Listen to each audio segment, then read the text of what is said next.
नमस्कार साथियों, आज की वीडियो में हम बात करने वाले हैं रेलवे विभाग ग्रुप डी एग्ज़ाम जो कि 2025 में जुलाई माह और अगस्त माह की सबसे बड़ी परीक्षा रहने वाली है। ऐसे में यहाँ पर आप पदों की संख्या की मैं बात करता हूँ तो यहाँ पर आपको 4350 पदों पर बम्पर भर्ती ये निकल जाएगी। यहाँ पर आप देख सकते हो कि जो इसको नोटिफिकेशन है इसके ऑफिशियली वेबसाइट्स पर जा कर के आप इसे यहाँ पर देख सकते हो, इसका जारी कर दिया जा चुका है। और यहाँ पर आज की इस वीडियो में हम जानेंगे कि इसकी एज लिमिट क्या रहने वाली है, सिलेक्शन प्रोसेस क्या रहने वाला है, साथ ही इसमें आपकी यहाँ पर योग्यता कितनी होनी चाहिए, यानी कि आप यहाँ पर कितने पढ़े लिखे होने चाहिए। और इसकी जो कंप्लीट जो डिटेल है वो आज की इस वीडियो में हम आपके सामने यहाँ पर शो करने वाले हैं। तो आज की वीडियो में हम ये बताने वाले हैं कि आपको यहाँ पर किस तरह से फॉर्म को फिल करना है। तो कंप्लीट जो डिटेल है वो आज की इस वीडियो में हम आपके सामने यहाँ पर देने वाले हैं। साथ ही इससे पहले अगर आपने मेरे चैनल को यहाँ पर सब्सक्राइब नहीं किया तो आप सब्सक्राइब कर लें, क्योंकि मैं इस चैनल पर इसी तरह की जो सरकारी नौकरी से रिलेटेड जो वीडियोज होती हैं वो लेकर के आता रहता हूँ। रेलवे भर्ती एग्जाम 2025 में अगर मैं यहाँ पर एजुकेशन क्वालिफिकेशन यानी कि आपके यहाँ पर योग्यता क्या रहने वाली है, अगर मैं इस पर बात करूँ तो यहाँ पर आप देख सकते हो कि यहाँ पर इन्होंने मिनिमम बात की है कि आप यहाँ पर 10वीं और 12वीं पास जरूर होने चाहिए। और साथ ही अगर आपने इसके साथ कोई डिप्लोमा कर रखा है जैसे ITI या फिर आपने कोई अदर डिप्लोमा कर रखा है तो आपको ये फॉर्म जरूर भरना चाहिए। यहाँ पर आप रेलवे के लिए आवेदन कर सकते हैं। इसके ऑफिशियल नोटिफिकेशन पर भी यहाँ पर इन्होंने मेंशन किया हुआ है कि आप यहाँ पर 10वीं और 12वीं पास होने चाहिए। तो ऐसे में अगर आप यहाँ पर 2025 में 10वीं 12वीं पास हैं तो आपके लिए बड़ा ही सुनहरा मौका रहने वाले हैं। तो ऐसे में आपको यहाँ पर जरूर से जरूर रेलवे भर्ती परीक्षा 2025 में जरूर से जरूर यहाँ पर आपको इन्वॉल्व होना है।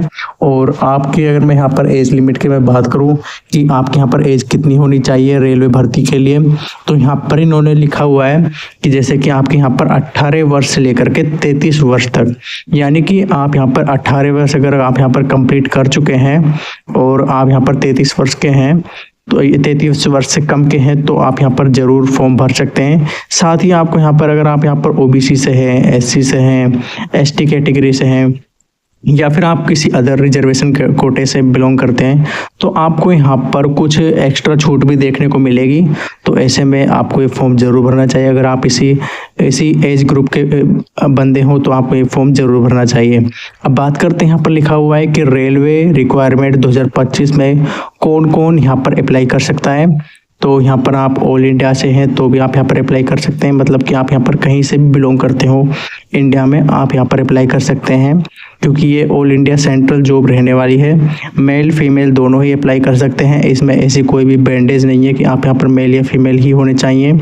इसके साथ ही अगर आप यहाँ पर आपके पास यहाँ पर डॉक्यूमेंट्स हैं, आप यहाँ पर ऑल इंडिया कैंडिडेट हो, सिटीजन हो आप यहाँ पर इंडिया के, तो भी अप्लाई कर सकते हैं। अब बात करते हैं यहाँ पर आपकी फ़ीस कितनी रहने वाली है, एप्लीकेशन फ़ीस कितनी रहने वाली है। जब आप यहाँ पर फॉर्म भरते हैं, किसी भी फॉर्म को भरते हैं तो आपसे एप्लीकेशन फ़ीस मांगी जाती है, तो वो कितनी रहने वाली है इसकी अगर हम बात करें तो यहाँ पर जनरल कैटेगरी, OBC कैटेगरी और इन दोनों ही कैटेगरी के लिए 500 रुपये, जबकि SC ST और फिजिकली हैंडीकेप जो कैटेगरी है उनसे आपको यहाँ पर 250 रुपये का जो शुल्क है, जो आपको फ़ीस है वो आपको यहाँ पर देनी पड़ेगी।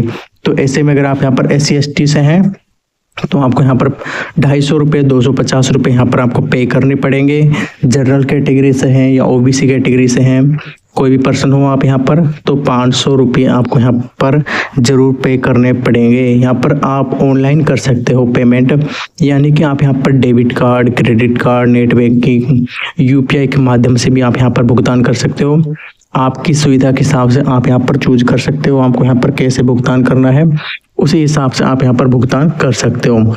अब नेक्स्ट हम देखते हैं कि यहाँ पर आपका सैलरी पैकेज क्या रहने वाला है।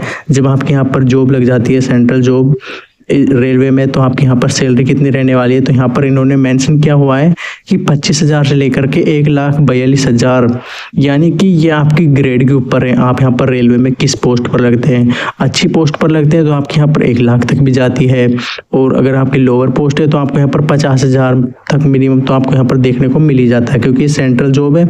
साथ ही 8वें वेतन के हिसाब से आपको यहाँ पर वेतन है जो आपको यहाँ पर पे किया जाएगा। अब बात करते हैं इम्पोर्टेंट टॉपिक कि सर हमारी जो जॉब लगेगी वो जॉब हमारे यहाँ पर ऑल इंडिया में किस डिस्ट्रिक्ट में लगेगी। तो आपकी जॉब आपके ही एरिया में, आपकी डिस्ट्रिक्ट में लगने के सबसे ज़्यादा सुपर चांस होते हैं। तो ऐसे में अगर आप यहाँ पर इस शंका में हो कि हमारी यहाँ पर कहीं भी पोस्टिंग हो सकती है, तो ऐसा बिल्कुल भी नहीं है। आपकी पोस्टिंग यहाँ पर आपके एरिया में ही की जाती है। बात करते हैं सिलेक्शन प्रोसेस।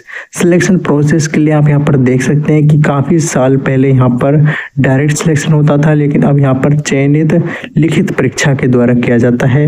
यानी कि आपका रिटन एग्जाम होगा, उसके बाद आपके जो मार्क्स आएंगे, उसके बाद आपके यहाँ पर मेरिट लिस्ट बनेगी और उसमें आप यहाँ पर सिलेक्शन होगा उसके बाद। लेकिन अच्छी बात यह है कि आप यहाँ पर 10वीं 12वीं पास हो तो भी आप यहाँ पर इस एग्ज़ाम को दे सकते हो। यहाँ पर आपसे लिखित परीक्षा ली जाएगी। जब आप यहाँ पर परीक्षा पास कर देते हो तो उसके बाद आपके यहाँ पर डॉक्यूमेंट्स वगैरह देखे जाएंगे, जो कि बेसिक डॉक्यूमेंट्स होते हैं। उनको यहाँ पर वेरिफिकेशन किया जाएगा, सत्यापन किया जाएगा, जिसके बेस पर आपके यहाँ पर सिलेक्शन होगा। तो अब यहाँ पर जॉब लोकेशन भी मैंने यहाँ पर आपको पहले बता दी है कि आप यहाँ पर कहीं पर भी भारत में आप यहाँ पर कहीं पर भी यहाँ पर आप बिलोंग करते हो, कहीं से भी आप यहाँ पर जॉब कर सकते हो, फॉर्म भर सकते हो और डॉक्यूमेंट्स में भी आपको यहाँ पर कोई ज़्यादा प्रॉब्लम नहीं आने वाली है। बाकी आप इसका ऑफिशियल जो नोटिफिकेशन है वो आप यहाँ पर ज़रूर डाउनलोड करके रखें, ताकि आप यहाँ पर छोटी से छोटी जो मिस्टेक है उससे भी यहाँ पर आप अवगत रहें। अब बात करते हैं एक इम्पोर्टेंट टॉपिक की इम्पोर्टेंट्स डॉक्यूमेंट्स कौन कौन से होते हैं। तो रेलवे भर्ती के लिए जो डॉक्यूमेंट्स है वो यहाँ पर आपकी 10वीं की जो मार्कशीट है वो होती है, 12वीं की मार्कशीट होती है। इसके साथ ही आप यहाँ पर पंचायती राज्य स्तरीय जो प्रमाण पत्र वो होता है, जाति प्रमाण पत्र, आय प्रमाण पत्र, आधार कार्ड, फ़ोन नंबर और ईमेल आईडी। बाकी ये छोटी मोटी चीज़ें होती हैं जिसमें आप यहाँ पर सिग्नेचर भी आजकल एक फ़ोटो के साथ एक सिग्नेचर भी यहाँ पर इंक्लूड कर दिया गया है। तो कुछ बेसिक से आपके यहाँ पर डॉक्यूमेंट्स होते हैं जो आपके पास यहाँ पर ज़रूर होने चाहिए। तो कुछ इस तरह से आप यहाँ पर देख सकते हो कि अप्लाई मोड यहाँ का ऑनलाइन रहेगा, यानी कि आपको यहाँ पर कहीं पर भी जाने की ज़रूरत नहीं है। यहाँ पर आप अपने मोबाइल फ़ोन से या फिर आप अपने ई मित्र जो कि आपके यहाँ पर आसपास हो उससे भी आप यहाँ पर फॉर्म भरवा सकते हैं। भारत में सभी ज़िलों में आवेदन कर सकते हैं, यानी कि यहाँ पर कोई फिक्स क्राइटेरिया नहीं है कि आप यहाँ पर एक पर्टिकुलर एरिया से कर सकते हैं, कहीं से भी आप यहाँ पर कर सकते हैं। बात करते हैं कि इसमें आप यहाँ पर अपने मोबाइल फ़ोन से कैसे कर सकते हैं। तो रेलवे नई भर्ती 2025 की ऑफिशियल वेबसाइट्स पर जाएंगे, आप इसको सर्च करना, उसके बाद आपकी वेबसाइट्स आ जाएगी। यहाँ पर जाने के बाद आपको काफ़ी सारे ऑप्शन देखने को मिलेंगे। तो आपको यहाँ पर एक ऑप्शन देखने को मिलता है रिटायरमेंट का। अब रिटायरमेंट के ऑप्शन देखने को मिलता है, तो रिटायरमेंट के ऑप्शन पर आप यहाँ पर क्लिक भी कर सकते हैं। जैसे आप यहाँ पर रिटायरमेंट के ऑप्शन पर क्लिक करते हैं ना, तो आपके पास यहाँ पर एक रजिस्ट्रेशन फॉर्म ओपन होकर के आ जाता है। अब उस रजिस्ट्रेशन फॉर्म में आपको यहाँ पर क्या करना है कि यहाँ पर आपको अपनी बेसिक डिटेल्स होती हैं जो आपको यहाँ पर, जैसे अपनी रिटायरमेंट को ऊपर दबाए तो फॉर्म में आपको यहाँ पर अपने बेसिक डिटेल्स यहाँ पर आपको यहाँ पर फिल करनी होंगी। अब फिल करते टाइम आपको बहुत सारी चीज़ें ध्यान रखनी है, जैसे कि आपको कोई मिस्टेक नहीं करनी है। मोबाइल नंबर, ईमेल आईडी, ध्यान रहे ईमेल आईडी और मोबाइल नंबर आपके यहाँ पर एक्टिव रहने चाहिए, ताकि जो भी अपडेट आए, जो भी फॉर्म से रिगार्डिंग या फिर आपके एग्ज़ाम डेट से रिगार्डिंग, तो डायरेक्टली वो आपके यहाँ पर अपने मोबाइल फ़ोन तक आपके पास यहाँ पर आ जाए। उसके बाद आपको ईमेल आईडी जब आप यहाँ पर करते हैं या फिर आप यहाँ पर फॉर्म भरते हैं, तो एक यहाँ पर आपसे आईडी और पासवर्ड से ही लॉगिन किया जाता है। तो ऐसे में आप अपनी पासवर्ड और आईडी को यहाँ पर भूलें नहीं, उसको अच्छे से संभाल कर रखें, ताकि बाद में जब भी आप यहाँ पर एप्लीकेशन फॉर्म भरें तब आपके यहाँ पर वो काम आ सके। तो दोस्तों, आज की वीडियो में हमने आपको यहाँ पर रेलवे भर्ती परीक्षा के बारे में बताया है। बाकी मैं इस चैनल पर इसी तरह की जो सरकारी नौकरी से रिलेटेड जो वीडियोज़ होती हैं वो लेकर के आता रहता हूँ। अगर आपका भी सपना यहाँ पर 2025 में गवर्नमेंट जॉब करवाने का, तो आप मेरे इस चैनल को सब्सक्राइब